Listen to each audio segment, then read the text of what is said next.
Hi, everyone. Good afternoon.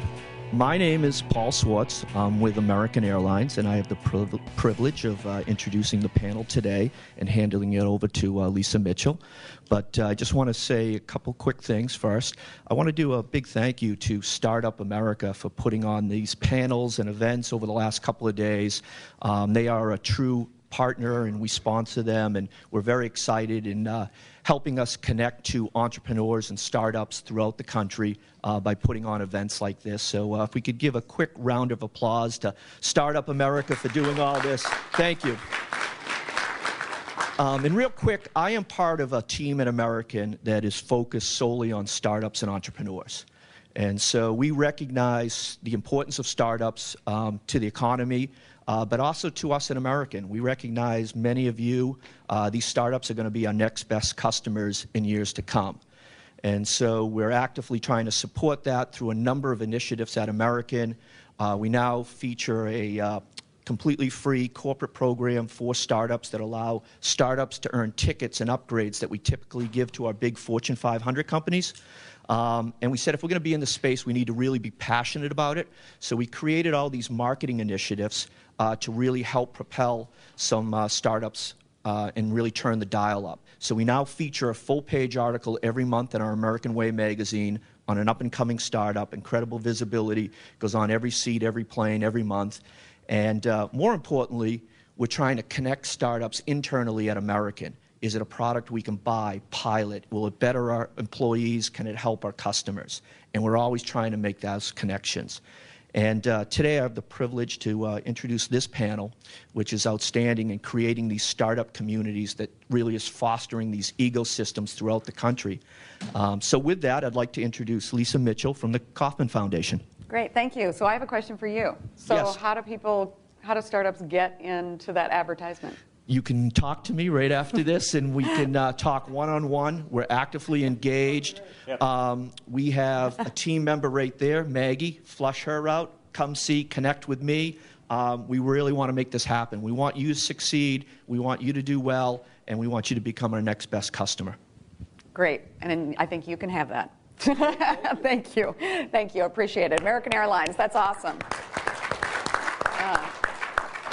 Okay, great. So thank you, guys. I'm Lesa Mitchell with the Kauffman Foundation. I have a stellar panel here to talk about startup communities. Hopefully that's what you're here to talk about. Marc is Marc Nager. He's the head of Startup Weekend. Charlie O'Donnell with Brooklyn Ventures, and everyone knows Tony.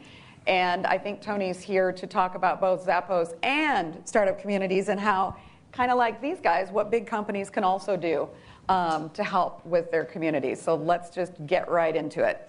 So question, and I am sporting the t-shirt of my favorite local company in Kansas City. So I'm being part of startup communities too. Yes, and he has a t-shirt on sporting, show him. Fiberhouse. Brad Feld's Fiber House. And so that's all about startup communities, and that's kind of what I want to launch into here. I've got my Brooklyn t-shirt on. You've got your, what's wrong with you? Yeah, seriously. I know, I missed the memo. Are you even a startup guy? It's just a memo. I'm wearing my Zappos t-shirt on. He's got You've a got Zappos your t-shirt on. Zappos? He's going to break it open. I got my Startup Weekend underwear. Okay. He's got his startup weekend underwear, so we're good to go here. But what we want to talk about here is everybody talks about, and it's fashionable now. Startups are quite fashionable, especially here at South by Southwest. Everybody talks about startup communities, but we don't necessarily see a lot of people doing things. Tony, and I'm going to start with him, is doing more than anybody I've ever seen. I mean, I'll give Brad lots of credit for buying a house in Kansas City, but you're doing an entire community. Can you talk about why you're doing it, what's working, and what's not working? Well, first, there's a lot more people involved than just me. For the Vegas tech community, there's close to 200 people that have self-identified as Vegas tech that are actually here at South by. And I guess the history of it is that a couple of years ago, Zappos announced that we were moving into the old Las Vegas City Hall. It's undergoing renovations right now, and we'll be moving in about 6 months. And so initially our thought was, let's build our own kind of private campus like Nike or Google or Apple had. And as we started thinking about it more, we realized that those campuses are actually really insular, don't really integrate or contribute to the community around them. And so separately formed a company called Downtown Project that has a $350 million budget and is privately funded by myself and a few other people. So we don't have outside investors to listen to and kind of take a long-term approach. And roughly how it's broken up is we have $50 million to invest in small businesses to help build a sense of neighborhood and community. So that things like coffee shops and restaurants and bars and the thing that make a city walkable and make people, specifically it's designed to attract startup companies as well as be good for Zappos employees. $50 million to tech startup companies, and that's actually been the most surprising part of everything because the tech startup community was non-existent 2 years ago, and now there's just the ones that we funded alone, there's been 20 tech startup companies from other states that have moved, or even other countries that have moved to downtown Vegas. And I just heard a stat, someone told me that Vegas tech was actually the top trending Twitter topic for the last couple of days. So that's pretty exciting just to see all of that momentum come together. $50 million to education, arts, and music, and then $200 million to real estate. And so the thing that really inspired us to really take this approach to community and the ecosystem is a statistic that every time the size of a city doubles, productivity or innovation per resident increases by 15%. But when companies get bigger, productivity per employee generally goes down. So we're trying to avoid that fate from the Zappos perspective by really helping. We want to be part of this ecosystem that just has this positive feedback loop where people are cross-pollinating ideas, and it's not just tech, but also fashion and music, and getting people from different industries together in a relatively small space, and then just statistically having the magic happen on its own. So one way we think about it is, we're at South by Interactive, and half the value of going is the content and the different speakers, and the other half is you just run into interesting people, either people you've known or you meet new people, and this whole process of serendipity is what a lot of conferences are designed for, and that's kind of how we're thinking of downtown Vegas, and we really do a lot of thinking about accelerating serendipity. Yeah. And Tony, you used to carry a book around, Ed Glazer's book. Yep. Could you just talk for a second about what kind of lessons you're taking from there? Yeah, so the name of the book is Triumph of the City, written by Ed Glazer, who's a Harvard economics professor, and he studied cities from all different time periods, Rome, New York, Detroit, and looked at why some thrived and some didn't. And so really this whole idea of density is something we think a lot about.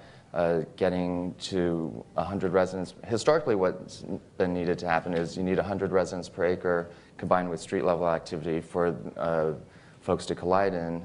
And then I think the third important element that I don't think he talks about in the book, but we think is really, really important is kind of this culture of openness and sharing and collaboration, which I view as kind of a multiplier. And if people are twice as likely to talk to each other, then maybe you only need half the residential density. And so coincidentally, all of this exists in this area of downtown Vegas that most tourists don't know about. We're located in the Fremont East area, which is in a lot of ways almost like the anti-strip. There's no gaming.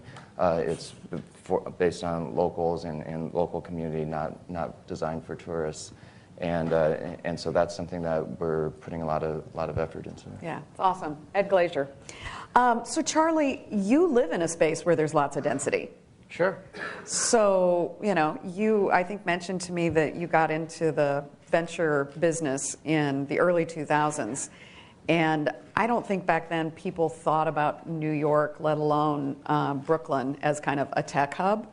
So what's going on? What's happened? It's been really fascinating, actually, to see that I used to be on the institutional capital side, funding VCs. No one ever really thinks about VCs as needing to pitch, but they have to pitch as well. And it's just as much of a pain in the neck as it is for you guys as entrepreneurs. In 2004, I was at the General Motors Pension Fund, which was located in New York, hearing pitches from VCs. And I got a pitch. There was a $100 million New York-based venture fund. And I almost didn't take the meeting just because that sounded like a really dumb idea at the time. Because most of what we funded were Boston and Silicon Valley. It turned out to be Fred Wilson and Brad Burnham from Union Square Ventures. And I'm really glad I took that meeting because I wound up working for Fred and Brad for a couple of years. And being in New York during that time, I mean, just as a point of reference, I think of the New York Tech Meetup. The New York Tech Meetup in February of 2005 was smaller than this half of the room.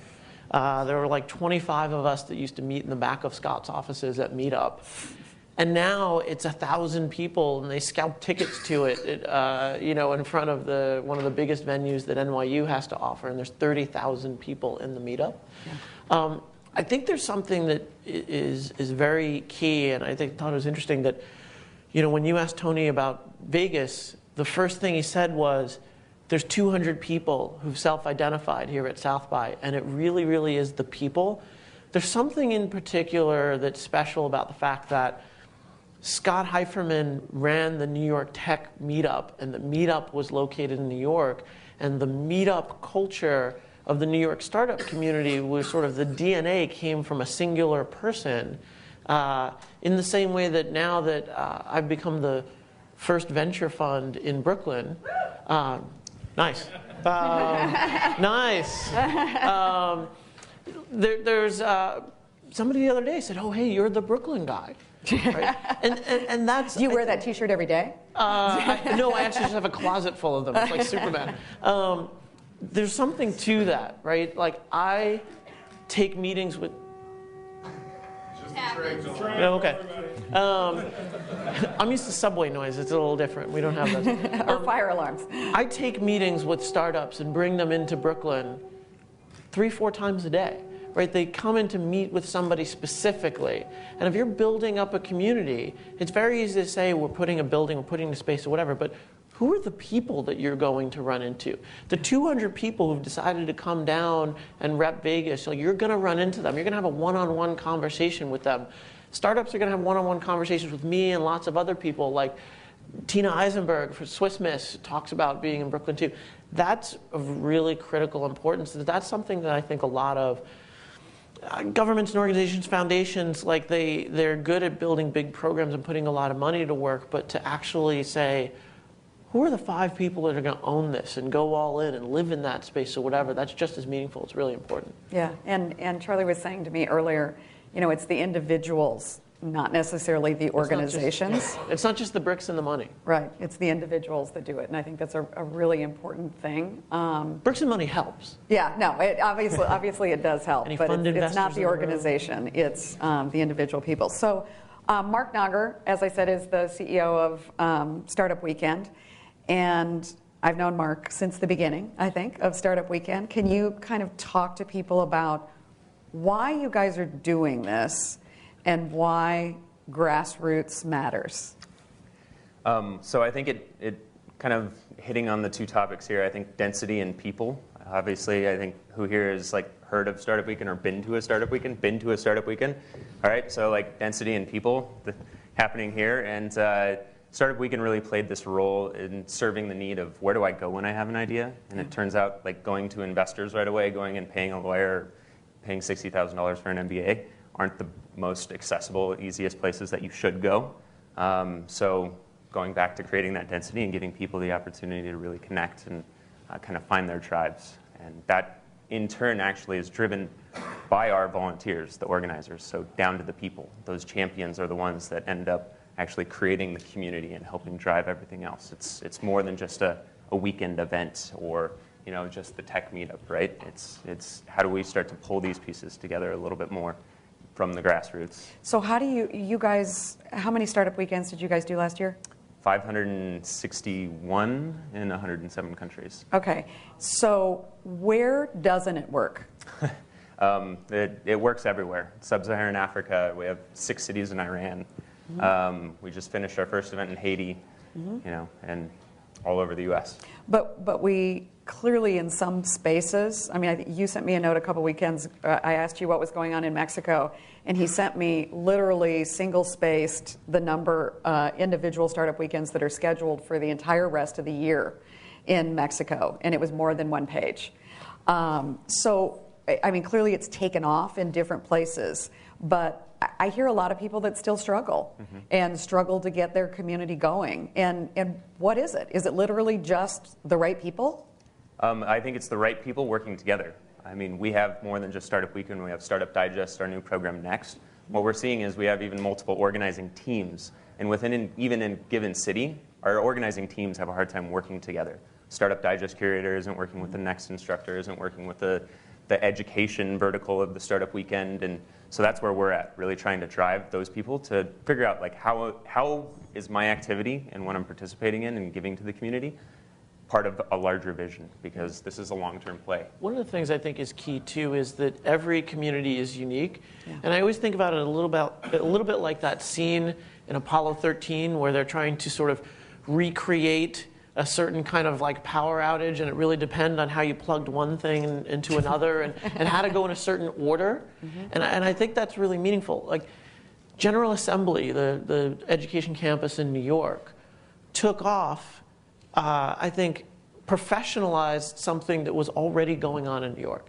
We already did meetups and classes or whatever, but it was entrepreneurs doing it on the side, grabbing space where they could or whatever. So the community was sort of preconditioned to learn that way, right? I think it's really interesting, and I see across the world where community organizers say, okay, to make our city a startup city, we need a Techstars affiliate, we need a General Assembly thing, we need a this and that, whatever. And they just kind of throw them all together at one time, whether or not the community is prepared for that or it has the glue of, you know, a Startup Digest or a set of angel investors. And there is a kind of progression, and it does take a long time, and you have to be patient to it too. Yeah, no, I agree. My colleague Paul Godrowski had an article a couple years ago in Forbes on the topic of flux, people coming in and out of communities. And there was a map that you could click on. I don't know if you guys remember this. There was a map that you could click on, and it had the census data. And you could click on by county. And if you clicked on Boulder County, literally it showed you the people outgoing and the people ingoing on that month that he looked at the census data. And Boulder County, Colorado, literally looked about the exact same, except for the numbers were a lot smaller, as San Francisco, meaning there was this huge number of people leaving and there was a huge number of people coming. But when you click on other parts of the country, West Virginia, as an example, you can literally click on different counties in West Virginia and nothing happened. There weren't people leaving and there weren't new people coming. It was just kind of a stagnant economy.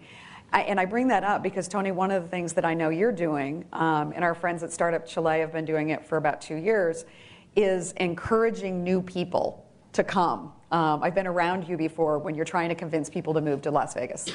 Can you talk about the importance of kind of churn in your community and how you're trying to do that without paying them to come?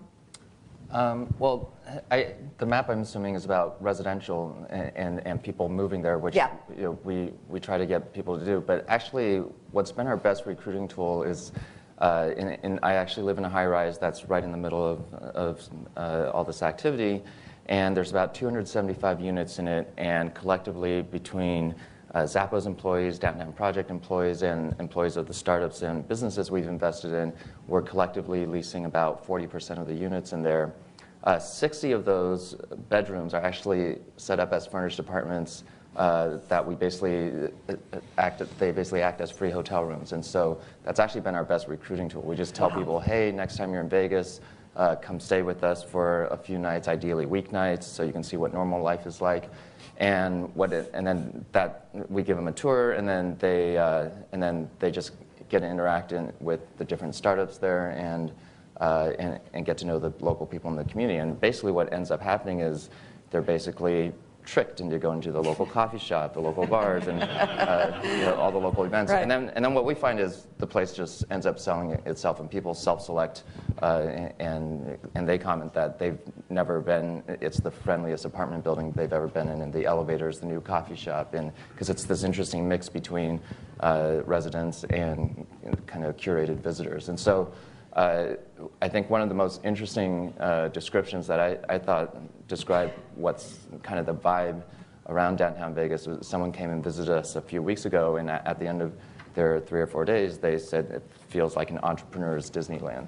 And that, I think that was a really good, and not just in tech, but in all the other categories as well. And so just having that entrepreneurial energy flow around, I think just people, it's really hard to describe in words. It's one of those things you just have to feel and experience. And so that's why we just want to get them in for the first, just to stay for a couple nights, and then the rest just kind of happens on its own. Yeah.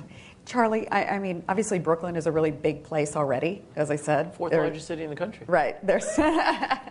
So there's huge density already. One of the things that we know entrepreneurs come to South by Southwest to do is to have an opportunity to pitch. That's why the line is so long to all these pitch things down the halls. How do they get access? I mean, that ultimately is the problem. How do I get access to people who could be my first customers, to people who could potentially be funders, et cetera? How does that happen in a city that's this big? And how are you guys trying to help? It's interesting because I think when you have a certain amount of density, access just sort of happens to you, and you sort of bump into a lot of folks. I mean, I was at the Foursquare party last night, and some guy who grew up in Crown Heights just was like, "Hey, I know you, and I'm going to move back to Brooklyn," and all this sort of stuff. And I think that needs to sort of happen on its own. But I also think you have to have people who are willing to be open, and I think it's very hard to get investors to do that, because the reality is I kind of say no for a living. Right? Statistically, I mean, the percentage of deals I do versus the stuff I see is I don't do very many investments relative to the number of potentials.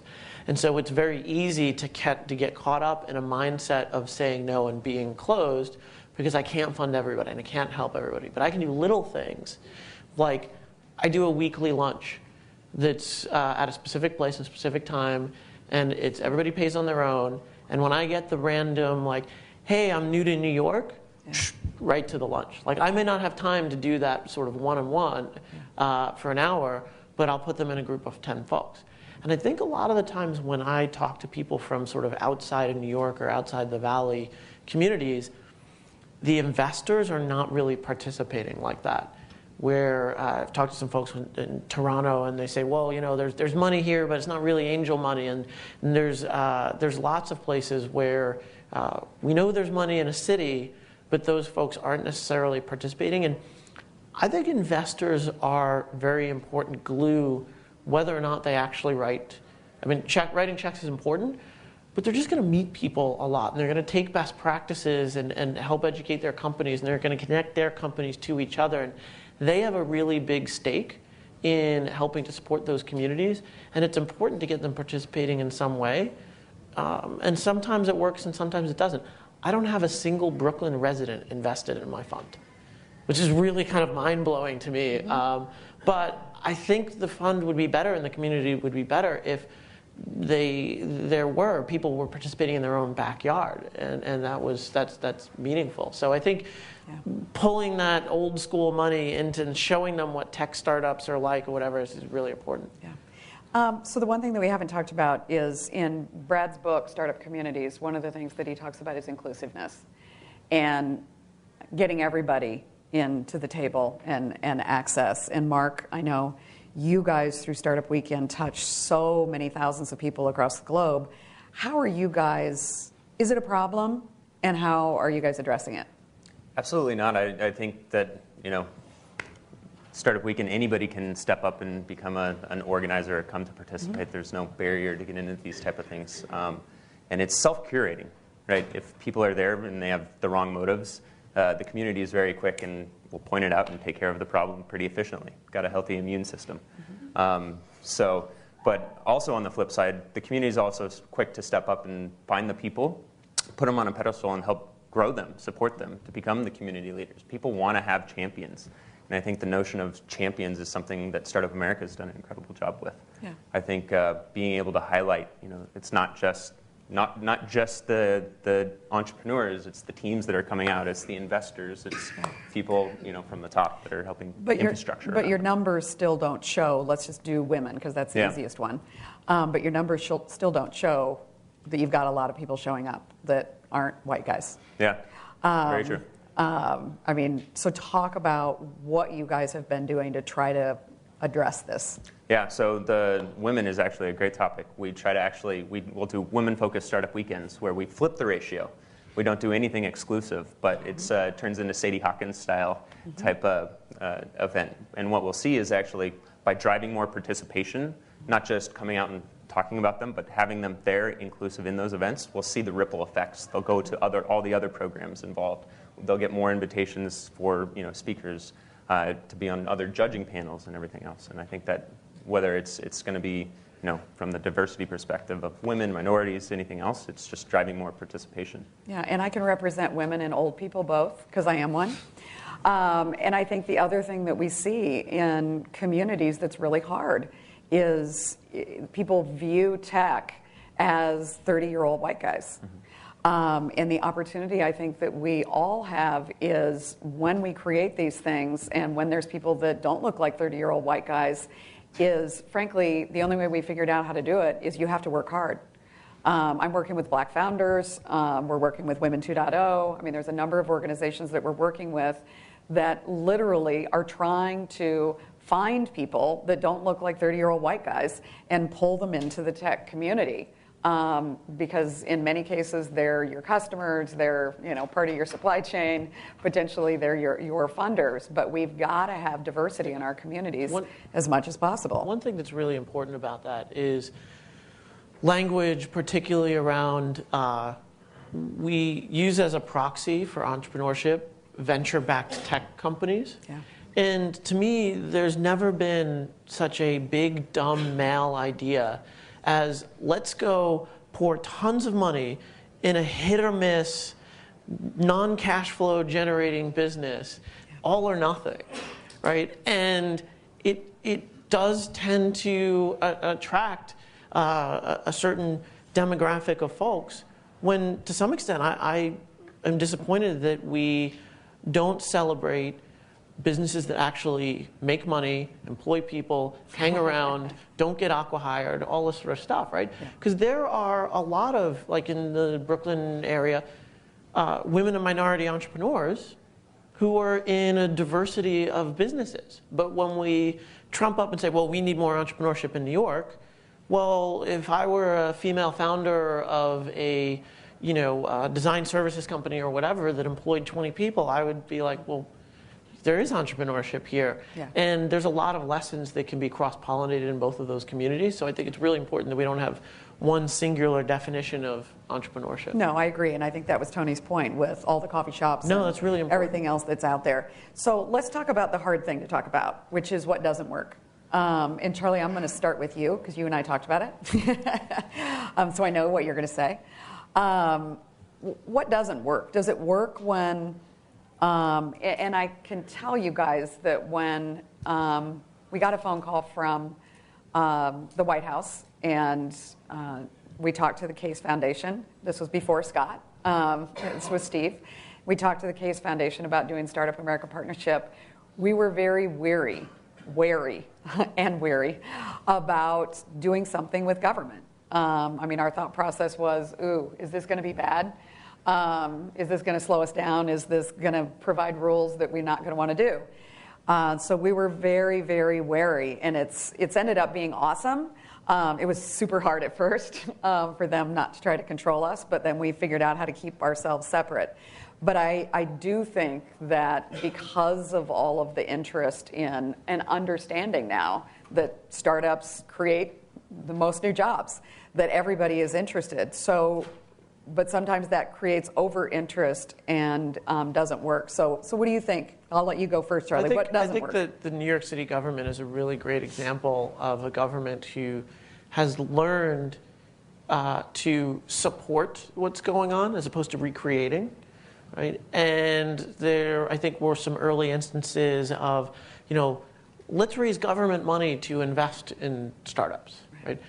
That's really hard because investing in startups is really hard, and it's not necessarily clear whether or not just solving the problem with investment money necessarily, where you get a multiplier effect from that, versus taking existing efforts and shining the spotlight on what's going on, right? So, or doing things that the government can specifically be good at, right? The New York City government has no natural advantage in backing seed stage funded startups over me, but they do have a natural advantage in helping to get the old MTA headquarters at 370 J Street, which is where the New York City subway system was headquartered, converted into an applied science campus. Yeah. I can't do that on my own. I don't know where to get the permitting. I'm sure, it's incredibly difficult and a huge undertaking that only a city government can sort of do.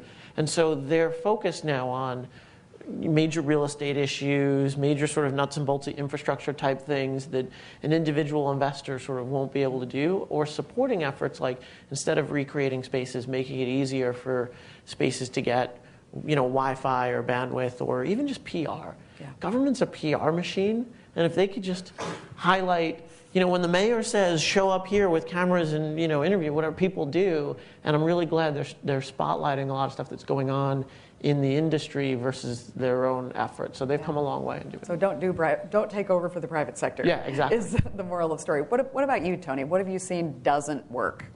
So on the Vegas Tech Fund side of things, we specifically set up our fund so the max investment size is $500K, so early stage, and that'll allow us to invest in at least 100 companies or more. And so we've had plenty of interest. 20, I think in the past year, 20 tech startup companies have moved from other states to in downtown Vegas or even other countries, and we have 10 more in the pipeline. So and we're seeing the pace and quality of these startups improve dramatically, and so that part's really exciting. And one of the challenges we're dealing with right now is that there's so much interest that we don't personally have enough time to mentor all of them.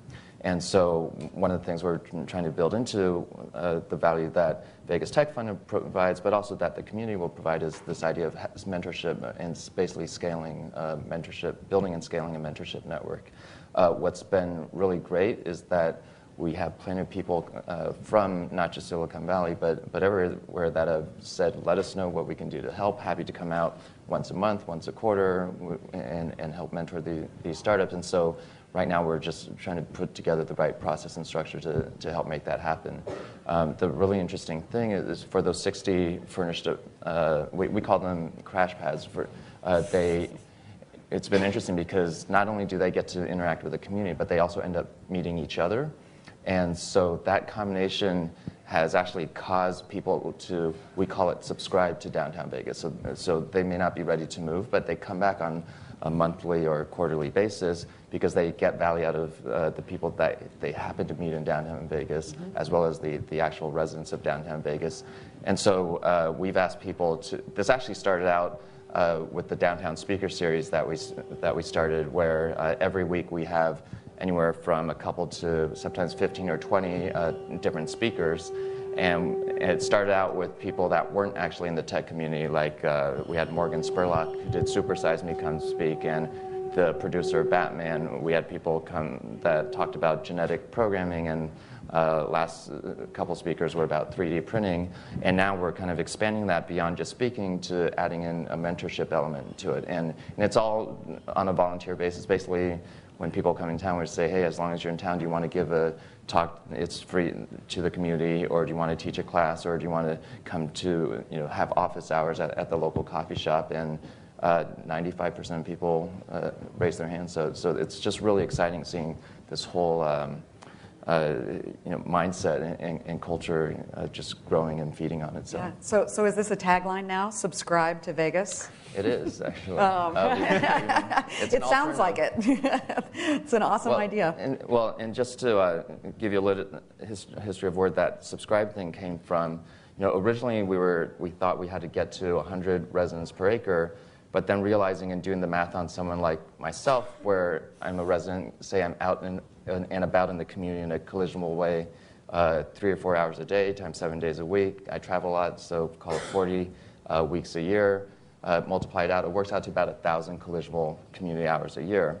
And then this guy, Jake, who actually has a company called Flint and Tinder based out of New York, was actually the most successful Kickstarter campaign that was fashion related at the time, raised $300,000, although I think He's already surpassed that in his most recent one, which has been active for 3 or 4 days and is already at $300,000. Manufacturing men's underwear, his latest one is American-made hoodies, and we said, we're doing all these different categories, and we're going to do Fashion Week once a month. Can you come out during Fashion Week, since he wasn't willing to move because his factory's out east, and so is his significant other. And he said, sure, he'll come out for Fashion Week, and during that time, he's given talks to help other fashion entrepreneurs or talk to people in helping them with their own Kickstarter campaigns, and met with various people in the community, given advice and mentorship and so on. And what's really interesting is we started thinking about what is the value of a purposeful visitor like Jake that's coming back, subscribing on a regular basis, and contributing to the local community. He's out and about 12 hours a day. If you multiply that by 7 days in a week times 12 times a year, it actually works out to about 1,000 collisionable community hours a year. So now there's this interesting layer that we can put on top of being a resident to really help accelerate everything that we're doing. So we actually shifted our focus, because originally we thought we had to build lots of high-rises to get to 100 residents per acre.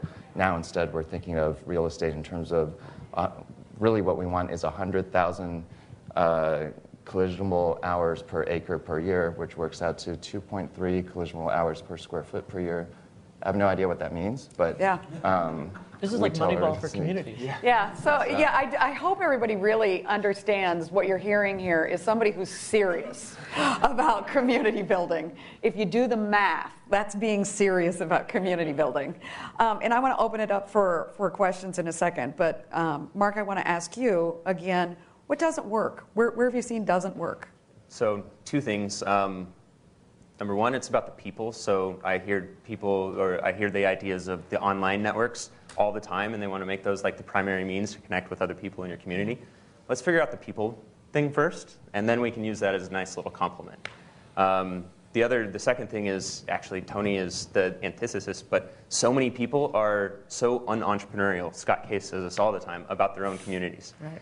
You know, they get together in a room, there's all these committees, tech alliances, and they have these grand visions about how they're going to address these huge problems, and then they walk out of the room and everybody, you know, just looks at each other because the problems are so big that you can't solve them. You're not going to solve STEM education to create more engineers that are then going to help drive more startups. You know, it's got to be, you know, bite-sized chunks. It's things like helping drive more participation of whatever. If Dallas says they're going to be the place for enterprise startups, there's a whole set of like really tangible things you can walk out and do that don't have to be, you know, so grandiose and huge and unattainable. So when you have somebody like Tony that's also being incredibly entrepreneurial about how he's addressing the community, he also knows, you just said you've like changed strategies a couple times, like you're testing things.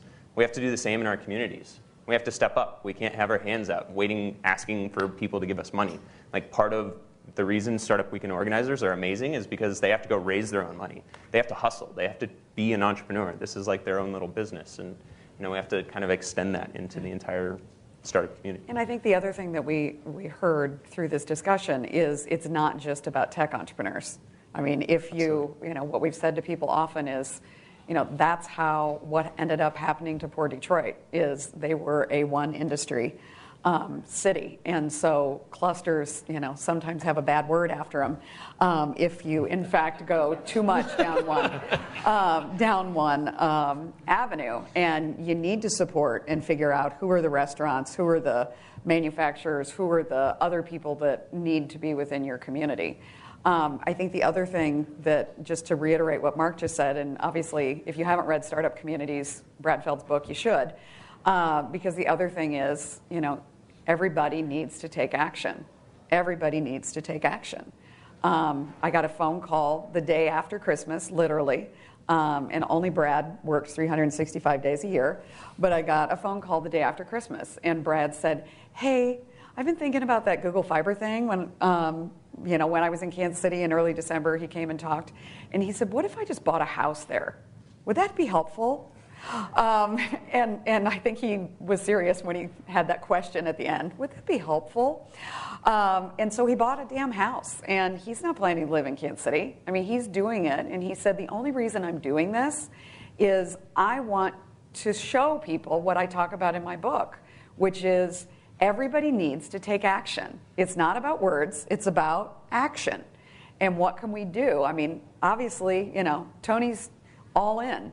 And down to figuring out the math of how many collisions that you need to cause in order to create the next time somebody comes and complains about access to early stage capital, it's like, go find this. Money's not the problem, right? Like, go put an angel conference together. Yeah. All those people, like, do these other, it's there. Do these other things. You have to stand up and do it. Nobody's going to solve the problem for you. Grow your community.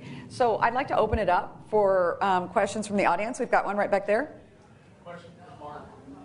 Having participated in Startup Weekend, mentor, judge, team member, what was the pivotal point where Startup Weekend really just went through the roof? What was the pivotal point when Startup Weekend went through the roof? So our financial model, we actually make about $1,400 per event, and we used to go in like kind of a franchise model and say we're going to need to get it about $2,000 from each organizer, and we scrapped that and we said we're going to do a community chest model is what we call it now. And so after every event, we go to an organizer, we help them no matter what. We want them to have as a successful event as possible, and at the end of the event, we just say whatever's left over, we split 50-50. 50% goes to Startup Weekend headquarters, help us continue growth. The other 50% goes to your community chest. You don't get it personally, but you have control over that money then to invest it into other things, like sponsor a tech meetup, sponsor a reunion party, sponsor a co-working space for the next team. And that was really what probably our biggest. So he created incentive alignment for everybody at the level of a community. Back there. Hi, it's Amanda. Amanda. Hi. You were so awesome at TED. Thank you.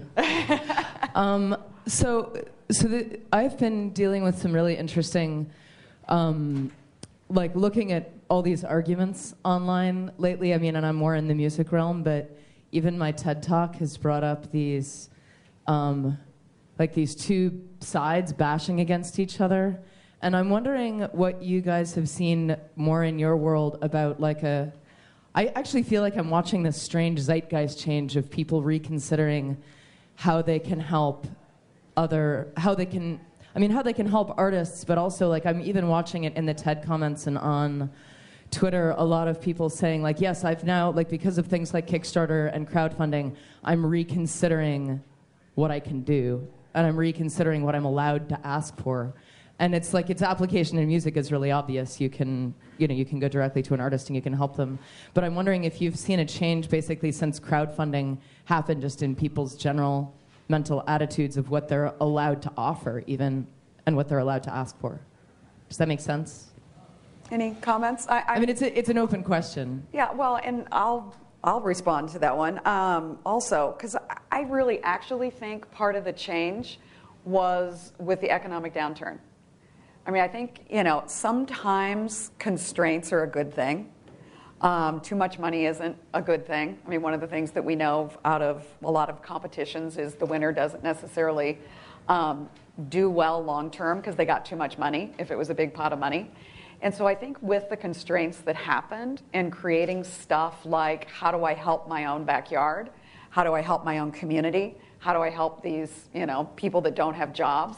I think it's really gotten into people's psyche that we have to take care of each other, that somebody's not going to be the big guy that's going to come in and take care of each other. And, crowdfunding and, the stuff that you've talked about, just in terms of I no longer have to sell records when people will just give me money instead to do my music is amazing. So I think that was part of it, is the economic downturn was actually helpful in that way. I think the other thing is, too, that crowdfunding of artists and things that people wouldn't otherwise think were sort of venture angel fundable or whatever has forced a lot of cross-pollination, where now all of a sudden if you put together a project and your community puts $1 million in your pocket, you're now, you have to make the same types of financial decisions and pick up a certain amount of skill that the entrepreneur trying to build the next big tech startup is also going through. And so I've just seen a lot of artists and creative folks now start to attend, like I give talks on recruiting. And it doesn't really matter whether the dollars that you picked up are from angel investors or from the Kickstarter that you just last did. You still have to go and do the same sorts of nuts and boltsy stuff as somebody who's trying to create something that is sustainable and perpetual and has an economic model behind it. I like the fact that the artists are asking questions of, well, you know, why should VCs get 20% of your, like, why is it like that? Or, you know, this doesn't make sense to me. And in our little, you know, tech crunchy world of angels and VCs, we've just accepted certain things. And so I think it's really important to get sort of a diversity of perspective. And crowdfunding has brought a lot of money and a voice to the table of creating sustainable entities to a world that wasn't really participating in it otherwise. Yeah. Any comments for you guys? I think it's cultural. Crowdfunding, more than the money itself, it's this, all of a sudden as a culture, we're removing these boundaries that we've all, you know, just kind of placed these, you know, conceptual walls in front of us. I can't get money. Well, now you can. Great. What's your next excuse? So I think, you know, it is an incredible cultural movement going on there. And again, it's not about the money. 17% of all high growth ventures ever take any type of institutional investment. So we have a little bit larger pool of the friends, families, and mainly fools giving money for that, but participating. Yeah. Yeah. And I think you know, one of the things we realized, because Zappos was founded in '99, we've been around for almost 14 years, and have done a lot of thinking about, for us, company culture is our #1 priority, and we believe if we get that right, then the brand stuff, the customer service stuff will just be a natural byproduct of that. And so we've done a lot of thinking about how do we get employees to hang out with each other outside the office? How do we get them to collide more often? We think about office density, actually. Average office density in the US is 200 or 300 square feet per employee.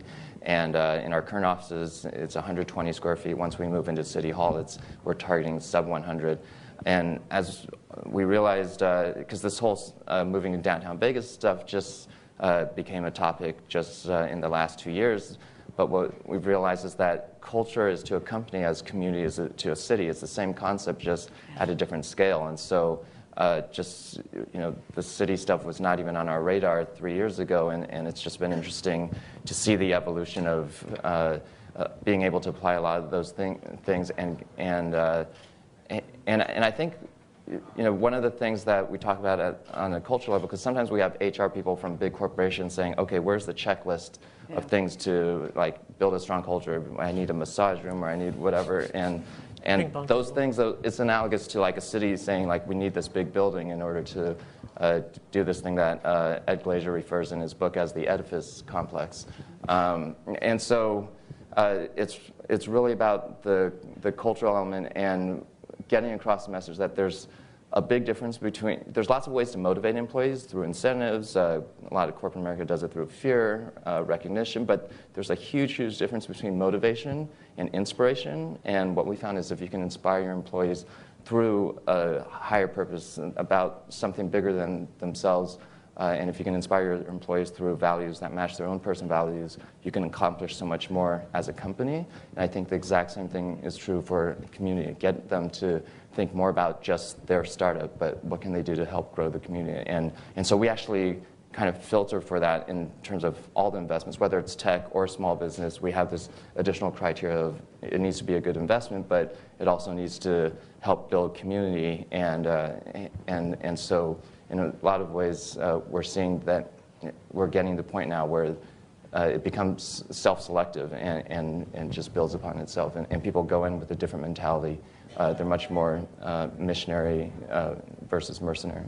One other thing, too, is I think creativity is contagious in communities. And so I am 100% certain that the more creative Brooklyn becomes as a place, one of the things I'm most excited about is that somebody just bought the Brooklyn Bat Cave, which I don't know if anybody heard of this thing, but it's an old power station that has been empty for like 30 years, and they're going to turn it into 70 artist lofts.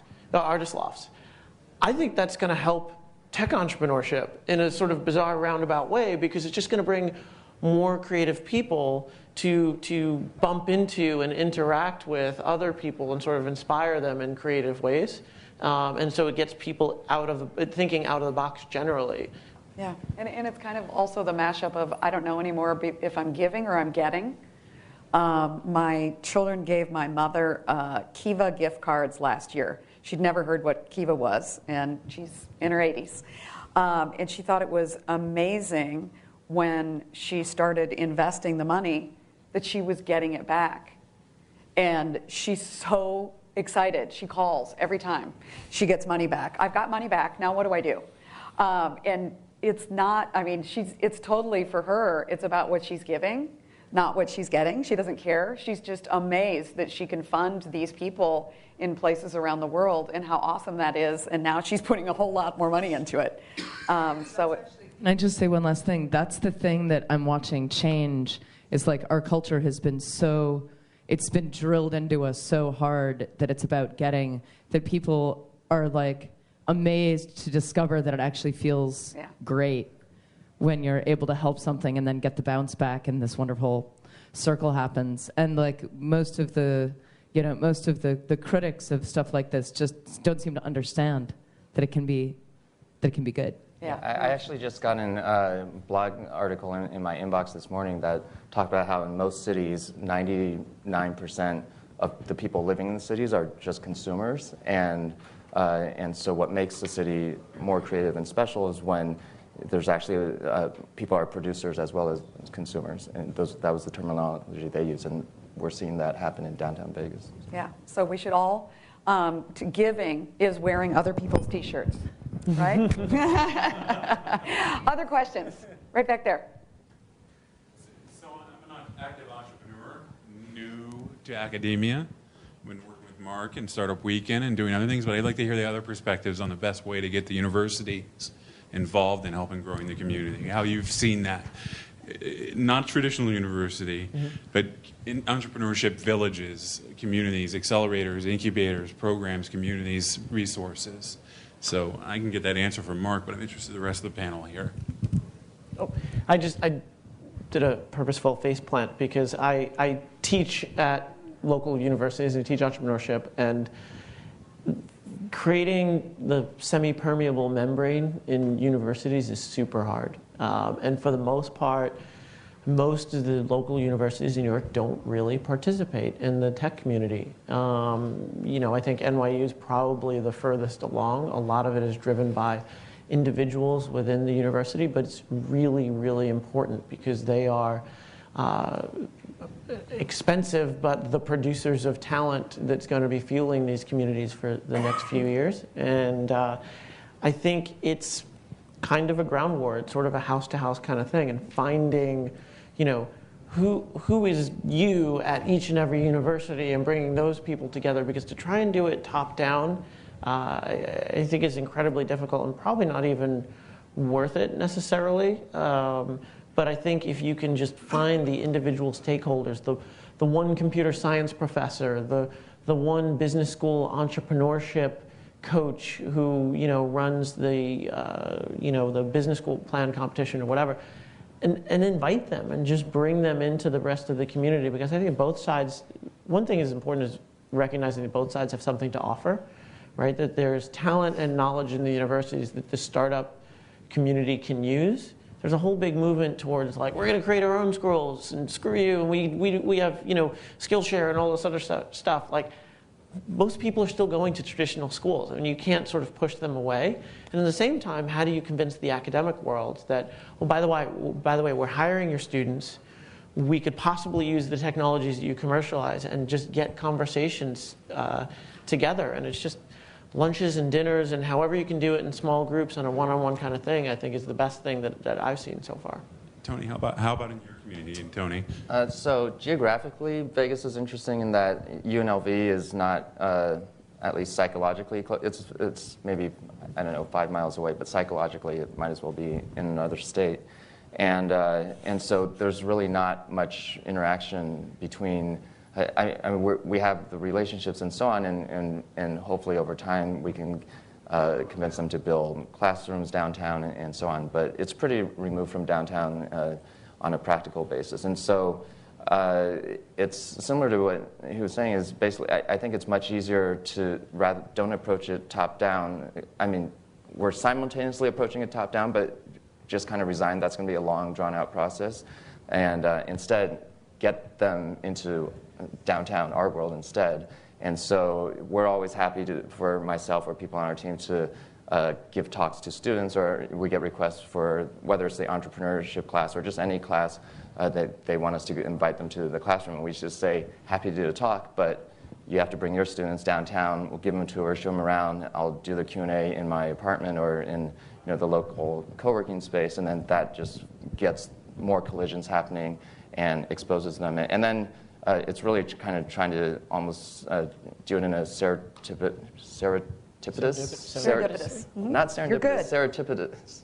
Or I don't even know how to pronounce that word. You're good. A sly, organic way where, and so I think that will be much more effective if the students and teachers, and it's cool because we've actually seen some of the professors now are actually kind of hooked on these downtown speaker series, the things that we're doing, and they're just coming on their own, not because they have to, but because they want to, and they learn stuff. So one thing, what would you ask your university to do for you or for your community? What could we do? I'm on the academic side and the entrepreneurial side and the investor side. I'd say, for the Vegas example specifically, I would ask the university to just do more stuff downtown, like have classes downtown. Down there. Okay. Yourself? It comes back to it's about the individuals. I mean, it's all about the individuals. And I think that's the common theme that you've heard all along is you're trying to talk about the university. Well, I don't care about the university. I care about the 10 faculty who have done something, spun stuff out before or are on boards or whatever that have this awesome expertise that the entrepreneurial community needs. And once you can get those people involved, there's something that Chicago, is there anybody here from Chicago? No. Oh. Chicago hosts this thing. It's kind of played off food camp. It's called Ord Camp, O-R-D, like the airport. And it's run by Brian at Google and Zach Kaplan at Inventables. And it's a weekend thing. And these guys work so hard. This is the 5th year. I was just there in January. These guys work so hard to curate their community, so to speak, and use this one weekend as an opportunity to create a collision for all the right people.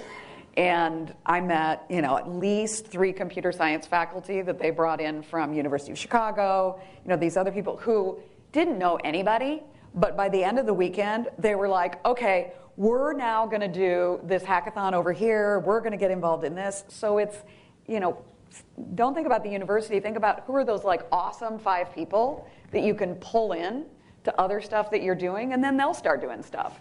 Push back one way, which is to say, at our university, as others I believe out there in the comments right now, there are people who are coming in with practitioners and saying, you're bringing practitioners now to run on a business side. Come to us, too. Just because if you ask me for anything, as Marc knows, I'll do it. Yeah. Marc asked me to jump off a bridge. Do you have the front door, though? Do it. Here's the biggest issue in a university. If I were to take some random university and say, I want to connect with everything entrepreneurial and innovative going on at the university, try clicking around the university website and figuring out who the hell that is. And there's often no okay, fine, I've met you now, whatever, but you need to be able to find those people in there somewhere. And the university does everything possible to build walls around those people, or I'd say, go make the Twitter list of 20 to 50 people in the community that those people need to follow, and make sure every university professor that deals with anything innovative is on Twitter and followable and discoverable and all that sort of stuff. That's key, because otherwise I don't know who to go to. Yeah, we're tearing down the silos, so that's the way. Yeah. Okay. Other questions? Good point on that, Christopher. Number one, you're an actual entrepreneur. You and Richard, so individuals, you guys, have been there, done that, and I think that's a very necessary part of being in the university. Yep. Number two, you're holding a ton of events that you're bringing the community in and the entire stakeholder ecosystem. So that permeable membrane. Yep. Kathleen. Working. Yes, hi. Tony, I'm the Company One Start America partnership. You talked about culture and how important that is. There's been some article. So you talk about culture within a company, and I know that's really important to Zappos, and that's just awesome. There's been some articles lately about how culture can often be code for people who look like me, and getting comfortable. Just wondering what you do, both within the company and how that can be extrapolated out to the community to make sure that it's actually, there's a shared purpose, but there is actually diversity. It's just not, the same kinds of people. Yeah, well, I think, so for us at Zappos, we formalized the definition of our culture into 10 core values. And so you can do a Google search for Zappos core values to see what they are. And I think there is the danger of that if the values don't incorporate that, something that results in diversity. I personally, so we don't actually use the word diversity itself, but there's a few values of ours that I think end up having diversity as a side effect.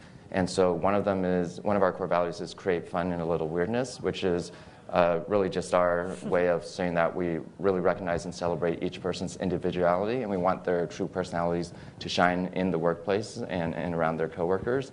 And then also being adventurous, creative, and open-minded is another one of our core values.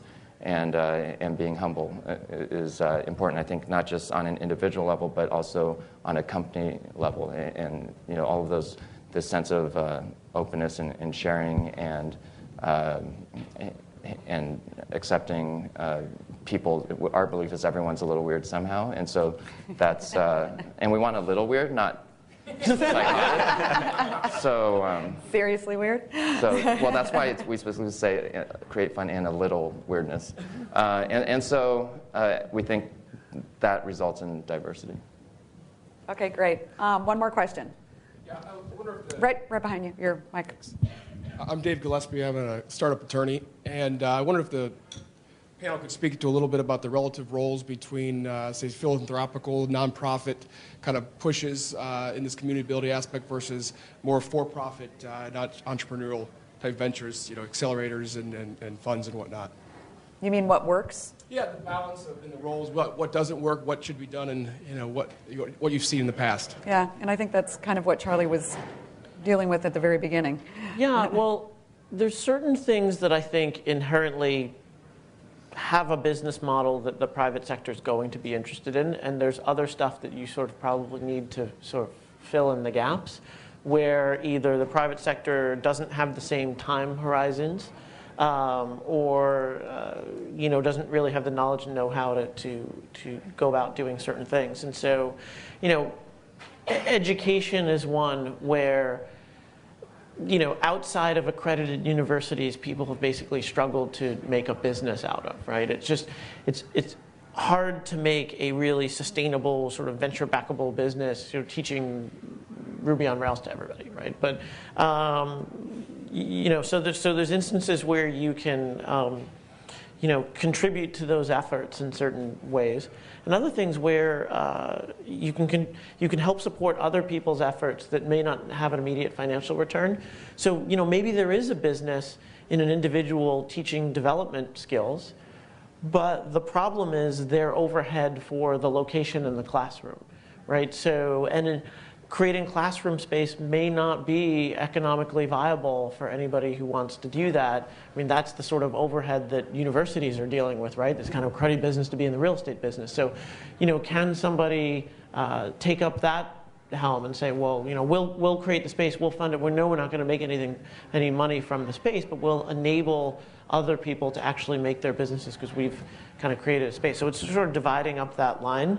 I think you just really want to make sure that you still hold people accountable to sustainable financials as much as possible, that philanthropic efforts doesn't just mean we're throwing money down the drain, that you actually want to have some hold people's feet to the fire and say, well, is this worthwhile? Is this economically worthwhile, even if we're not private founders? Yeah. I think one thing totally separate, I just wanted to make sure to say something like I want to challenge everybody in here. Think about, we talked about culture, brand, people, champions, the importance of connectedness. But think about your community. Do you guys have a culture defined for your startup community? Do you have a set of values defined do you have a vision, a mission statement for your community?